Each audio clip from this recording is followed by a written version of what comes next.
I trust that you have seen and heard from God in ways that you've never experienced before this week.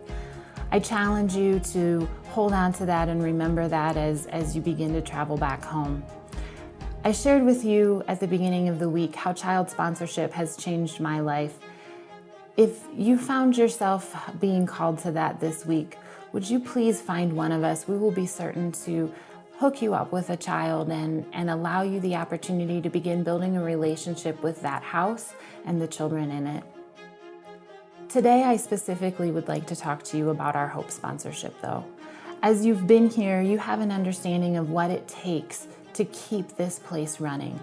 Our Hope sponsorships are the very non-glamorous dollars that it takes in order to be able to pay our staff and our house parents, the people who are literally standing in the gap for these kids.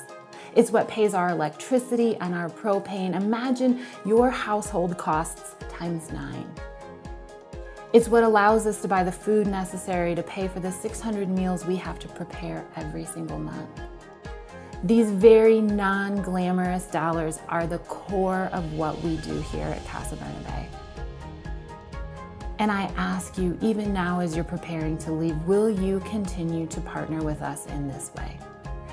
Just before Christmas in 2018, I had an opportunity to set up a small booth for Casa Bernabé at a Christmas bazaar in my town.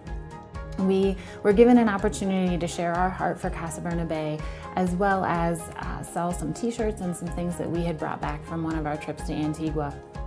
And there was a young girl who was probably 15 years old in a very shabby coat who kept coming and stopping by and picking up different items and asking, well, how much is this or how much is this? And as I had an opportunity to explain some of the pictures to her that we had and just share what Casa Bernabé was all about, you could tell that it just touched her.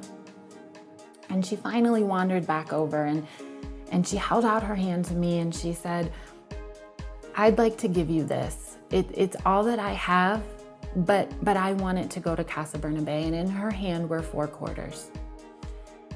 And I very graciously accepted this money from her and explained to her that God would take that and He would use it and multiply it for His purposes.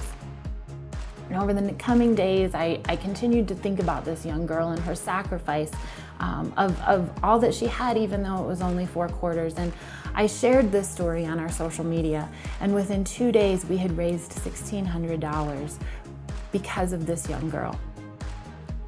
A couple weeks later, we were finalizing the purchase of our new bus, and come to find out we were a little bit short. We didn't get as much for our old bus as we had hoped, and we had this money sitting that wasn't earmarked for anything that we had raised because of our 4 quarters story. And would you believe that the exact amount that we needed was the exact amount that we had raised? This young girl and her sacrifice of 4 quarters bought a bus in Guatemala for the children of Casa Bernabé. We don't have to come fully funded with ready answers. God can take whatever little bit of sacrifice that we have and use it for His good and His glory. It's what He specializes in. Will you become a Hope sponsor? Whatever you can give, even if it's $10 a month, God will take it, He will multiply it, and He will use it for His glory. Pocket change to change hearts, quite literally.